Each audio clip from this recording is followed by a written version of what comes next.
We've all been there, haven't we? That moment. You, or maybe a kid you really care about, hits a wall, something huge, and the first thought is just, give up. Feels overwhelming. But what if right then you had this inner strength, like a roadmap inside you to not just get through it, but actually come out, stronger? Welcome to the Deep Dive. Today, we're digging into exactly that. Build resilience in kids and yourself. Nurturing strength for life. And this isn't some magic trait you're born with. Our look at the sources shows resilience and grit, too. They aren't things you just have. They're more like learnable superpowers, strengths you can absolutely build. We're going to unpack some real, actionable ways, maybe some surprising ideas to help you handle life's ups and downs better, with more confidence, maybe even a bit more humor. Okay, so let's start with that basic idea. Often we see people who seem to bounce back from anything and we think, wow, they're just tough, like they won the genetic lottery or something. But the research, it doesn't really back that up, does it? It's not just built in. No, that's exactly right. The American Psychological Association actually defines resilience as the process of adapting well in the face of adversity, trauma, tragedy, threats, or significant sources of stress. Basically, it's about coping, recovering when things get tough. And the key thing, really, for everyone, kids, adults, is that it's a skill, something you learn. You develop it through life, through practice. It's not fixed. Okay, a skill. I like that. And you mentioned grit, too. How does that fit in? Right, grit. Angela Duckworth talked about this a lot. She defines it as passion and perseverance toward long-term goals. And that word passion, I think it gets missed sometimes. It's not just about being stubborn or, toughing it out. It's also about really caring, being genuinely fired up about what you're working towards. That passion is what fuels the perseverance part. Oh, okay. Passion and perseverance. That makes a big difference. It's not just willpower alone. Mm-hmm. And for you listening, knowing this matters because people who build this resilience, this grit, they tend to have better mental health, they often do better in school or work, and they build stronger relationships. So it's not just about surviving the hard times. It's really about setting yourself and the kids in your life up to actually thrive, no matter what life throws your way. Okay, this next part I find really fascinating, how the way we think about our own abilities can completely change how we react when things get difficult. What's the core idea there? Yeah, you're talking about Carol Dweck's work on growth mindset. Yeah. It's this core belief that your intelligence, your talents, they aren't just fixed things you're stuck with. It's the idea that you can actually develop them through dedication, through hard work, through trying different strategies. It's moving from, I'm bad at this, to, okay, how can I get better at this? It's a really powerful shift. So how do we actually cultivate that? Yeah. In ourselves or maybe in our kids? Well, one really big strategy is changing how we give praise. So instead of saying, wow, you're so smart, which kind of implies it's fixed, try focusing on the effort. Like, I'm really impressed by how hard you worked on that problem. Or, hey, your persistence really paid off there. You're praising the process, the effort, things they can actually control. That teaches them that hard work leads to growth. That makes total sense. Focus on the doing, not just the being. And I love that simple idea of adding the word yet. Oh, absolutely. Instead of I can't do this, saying I can't do this yet. It just opens things up, doesn't it? It completely reframes it. Yeah. That little word yet turns a dead end into, well, just a temporary pause. It implies possibility. And that ties right into reframing challenges generally. We can teach ourselves and kids to see difficulties not as roadblocks, but as chances to learn something new, to stretch ourselves. So when a mistake happens, it's not some disaster, it's feedback. It's valuable information for the next try. I read about a great little activity for this, the growth mindset jar. Have you seen that? Mm-hmm. It's just a simple jar. And every time you or your kid sticks with something tough or learns from a mistake, you put a pom-pom or something colorful in. Right. Then when it's full, you celebrate all that effort. It makes the idea of growing through effort really visible, really tangible. It's a brilliant visual. Makes it concrete. Okay, so that's great for tackling tasks. Yeah.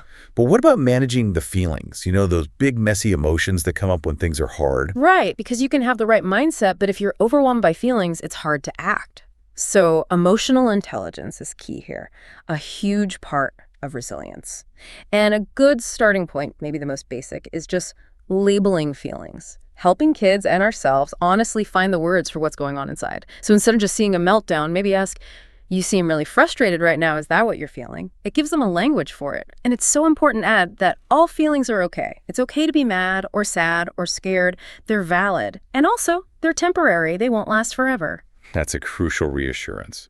Okay, so we label them. What next? How do we handle them? We need healthy ways to cope, adaptive coping mechanisms, strategies to deal with the stress without making things worse. Mindfulness is a really powerful one. It's basically about paying attention on purpose to the present moment without judgment. It really helps you become more aware of what's happening inside and out, and it can seriously reduce stress. Think about simple things like mindful moments, just taking short pauses during the day to say, notice your breath, or really listen to the sounds around you. Okay. Or there's the 5, 4, 3, 2, 1 grounding technique. Super practical when you feel overwhelmed. You just name 5 things you can see, 4 things you can touch or feel, 3 things you can hear, 2 things you can smell, and 1 thing you can taste. It pulls you right back into the present moment, out of the swirl in your head. That sounds really useful, like an emergency brake for anxiety. Yeah. What about things like progressive muscle relaxation or deep breathing? I hear those mentioned a lot. Yeah, both great tools. Progressive muscle relaxation is where you systematically tense a muscle group, like clench your fist really tight for a few seconds and then completely release it. You really focus on the difference between tense and relaxed. You work through different muscle groups in your body. It helps you notice where you're holding tension, maybe without even realizing it, and then let it go. Okay. And deep breathing, like belly breathing, where you breathe deep down into your diaphragm, that actually triggers your body's relaxation response, slows your heart rate, calms you down. Even simple things like using humor, finding the funny side, can be a great coping tool to lighten the mood and shift perspective. It's amazing how these seemingly small things, if you do them consistently, can make such a difference. And of course, we have to model this stuff, right? Kids watch us. Oh, absolutely. How we handle our own stress speaks volumes. If we can stay relatively calm, figure things out, they learn from that. Yeah. And I like that emotion wheel idea too, especially for kids. A visual chart with lots of different feeling words that helps them get beyond just happy or sad. Exactly. It gives them more nuance. And we should probably just quickly mention the opposite maladaptive coping, things that feel like they help short-term but hurt long-term. Like what? Well, things like anxious avoidance, just putting off things that make you nervous or procrastinating endlessly, or getting stuck ruminating, just overthinking things again and again, or bottling up emotions. Right. Stuff that feels easier in the moment but doesn't actually solve anything. Precisely. They prevent real coping and growth. The goal is building those healthy adaptive skills instead. Okay, so we're getting better at understanding and managing feelings. The next piece feels like, okay, now what do I do? How do we actually solve the problems that are causing the stress? How do we teach that? This is so important for building confidence. And the number one thing, especially for parents or teachers, resist the urge to jump in and fix it for them. Ah, the fixer instinct. Yeah. Hard to fight sometimes. Isn't it? But instead of giving answers, ask questions like, what do you think you could try here? Or what are some options? Guide them to brainstorm. Maybe list pros and cons. Let them make the choice, even if it's not the one you'd pick. That's how they learn.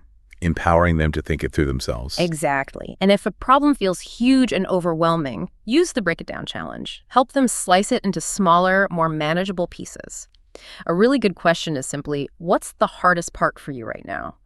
That helps zero in on the core issue. And tied to this is encouraging healthy risk-taking, supporting them when they try something new that feels a bit scary, a new sport, talking to a new person, whatever it is. Taking action, even small steps, is key. Don't just ignore problems, make a plan, and know that bouncing back takes time. It's a process. I remember that story about Alex, the 10-year-old with a tricky group project. His parents didn't call the other kids' parents. Right. They sat with him and helped him brainstorm ways he could talk to his group. Such a good example of guiding, not fixing. Building his skills for the future. Yeah, absolutely. And things like having a problem-solving board in a classroom or doing group decision-making challenges with real scenarios, those are great ways to practice collaboratively, too. Okay, now for a big one. Failure. Nobody likes it. It feels bad. But you're saying it's actually good for us. Well, maybe not good in the moment, but essential for growth. Absolutely. Failure is just part of learning. It's unavoidable if you're trying hard things.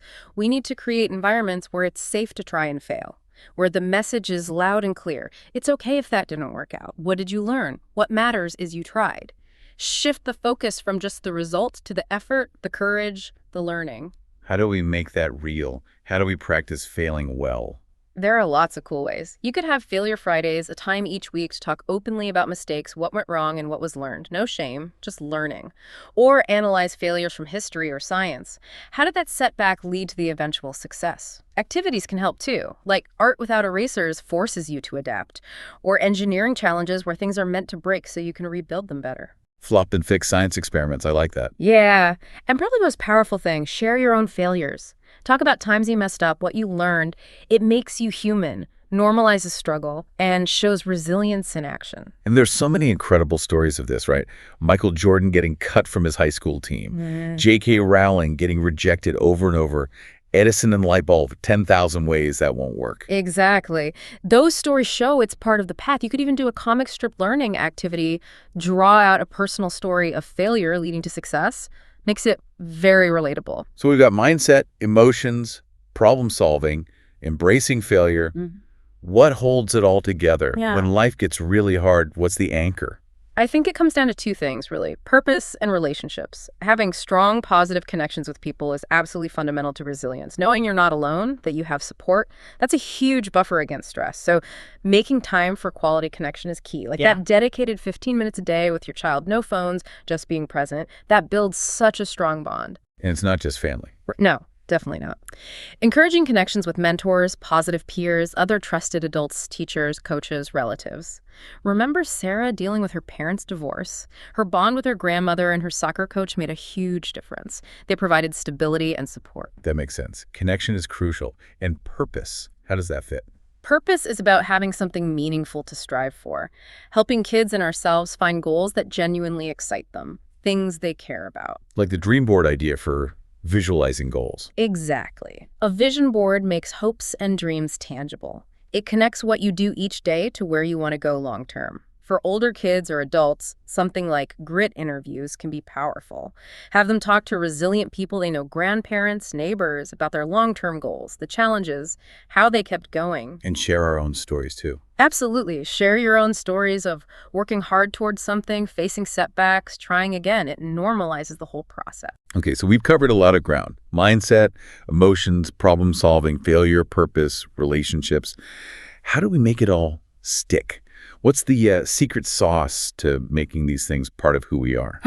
The secret sauce is probably consistency.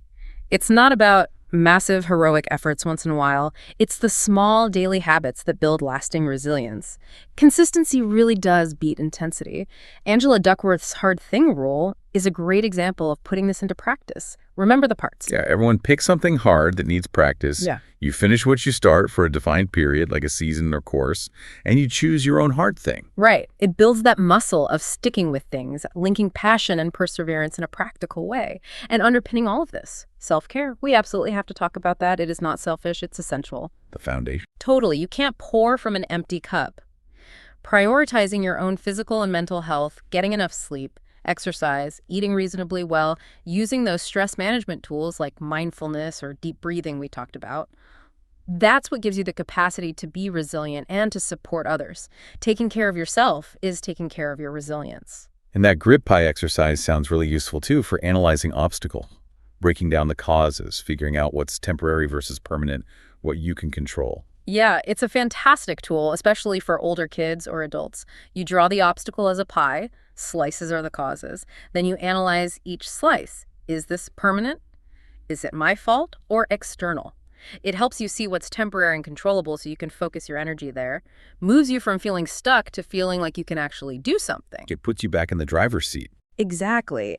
And stepping back, looking at the big picture, resilience isn't just crisis management. It's about proactively building the strong, flexible foundation for a good life, equipping ourselves and the kids we care about with the tools to navigate whatever comes along and turn challenges into growth. Wow.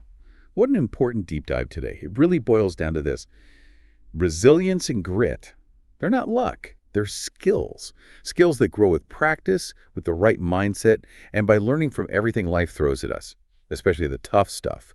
It's about building strength for life, one step at a time, for us and for our kids. So here's a question to leave you with. Thinking about all this, what's one thing, maybe something that feels a bit impossible right now, big or small, that you might approach differently this week, knowing you have these tools to build resilience in yourself and maybe help someone else build theirs too? We really hope you'll take a moment to reflect, maybe pick one strategy that stood out and give it a try. Thanks so much for joining us for this deep dive. We look forward to exploring more with you next time.